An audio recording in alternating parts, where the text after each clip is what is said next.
Okay, so if you've got one of these Briggs engines right here that's got the plastic carburetor, it doesn't want to start, or it'll run for a few seconds and then quit, or not start at all, it'll run terrible, any of that kind of stuff, it doesn't matter if it's got the primer ball or the auto choke, they all kind of get the same problem.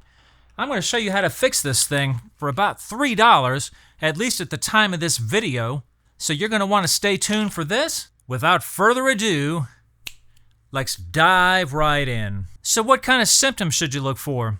Very hard to start, if at all.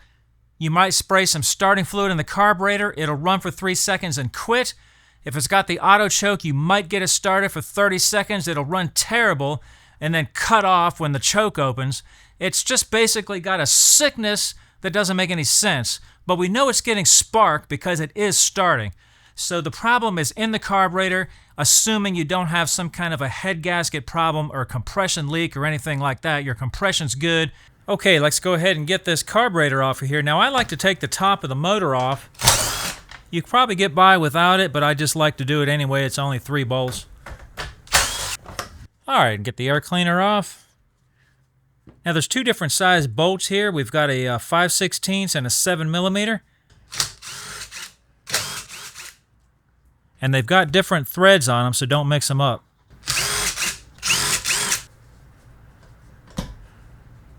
So if you've got fuel in your gas tank, take a pair of vice grips and pinch off the fuel line so that it doesn't leak all over the place when you take it loose. And take off your fuel clamp.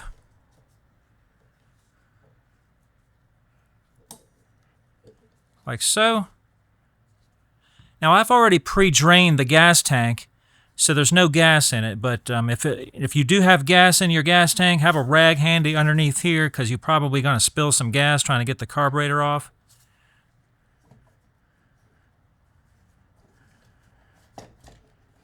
So work that loose right there, and then do this. Okay, let's go ahead and get this bowl off of here. We got 2 7mm bolts right here. I usually just take a screwdriver and carefully work it in here. Okay, like that. Be careful with that because that screwdriver can slip off and go right into your finger, so just be careful with that. And normally, there's going to be a lot of fuel in this, but I've already pre-drained it, as I said before. So we're going to go ahead and clean this thing, but here's the part that we're going to be replacing. Let's pop that out of there. Just get a screwdriver under that like so. And twist it against the frame that's right here, and that works perfect every time. So I know what you're thinking. Why don't you just clean this thing? It should be cleanable, right? We got jets and we got holes in it and stuff like that. If we take it apart right here,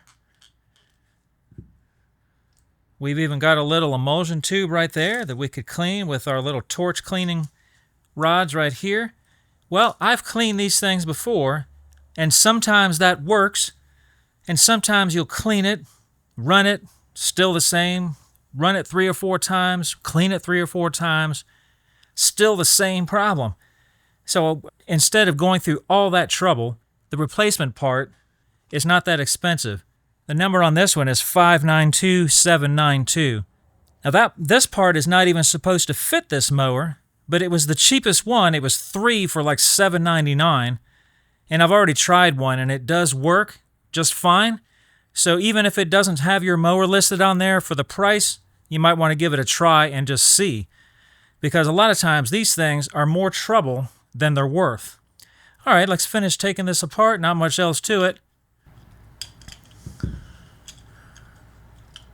So depending on how long your mower's been sitting, you might have to do a lot more cleanup here than I need to do on this. I actually do have a problem with this. I've cleaned it up, and I did get the mower running, but it just ran terrible. And I just didn't like the way it sounded. But we're going to go ahead and clean up this carburetor anyway, even though it's kind of already clean, just to show you what we're going to do here. So what I usually do is I'll spray some carburetor cleaner. This is actually brake clean in there, and kind of look for any little passageways that are in there. And I'll take these little brushes that I got and run them in the passageways. Anything like that. Looking down here, we got some passageways down here, so let's go ahead and spray some down here. And I'll go behind it with some air. clean these out too. This one here is where your primer ball comes from, so make sure that's clean. Pretty much you get the idea. If your mower's been sitting for quite a long time, you might have to do something like this and kind of spray some of this in here, clean out the bowl, and then go around with a toothbrush, something like that, and clean all the kind of nooks and crannies might be in there. Clean it out through here, where our jet was at.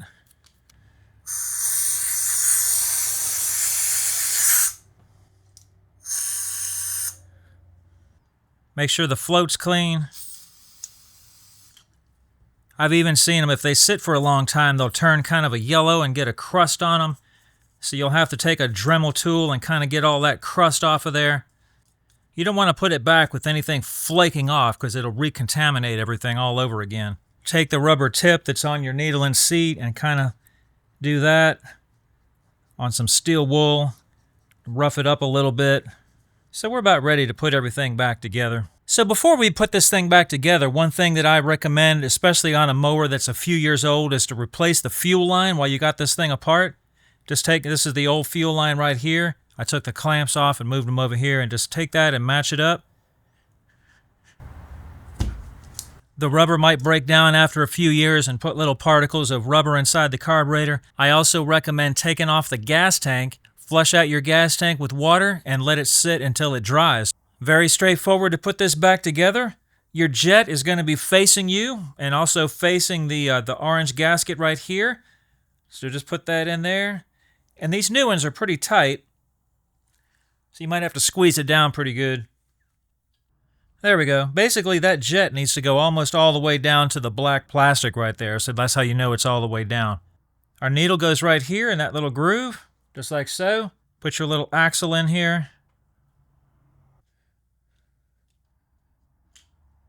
And just squeeze it down.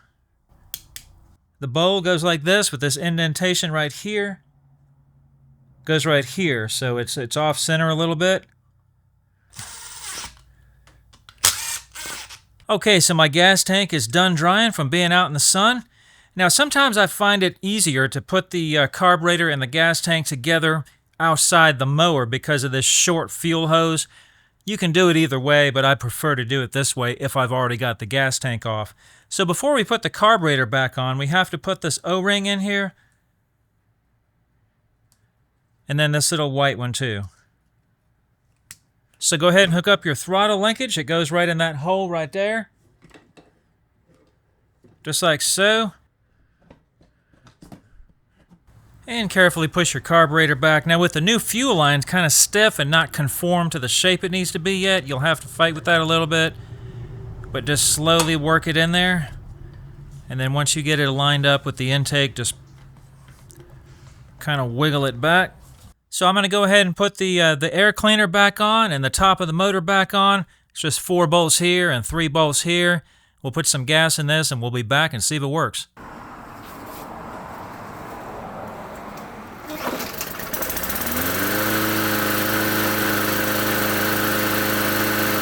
Oh yeah, running just like it should be, runs perfect.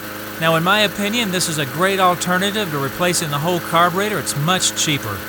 Okay, so I hope this video has been helpful. Thanks for watching.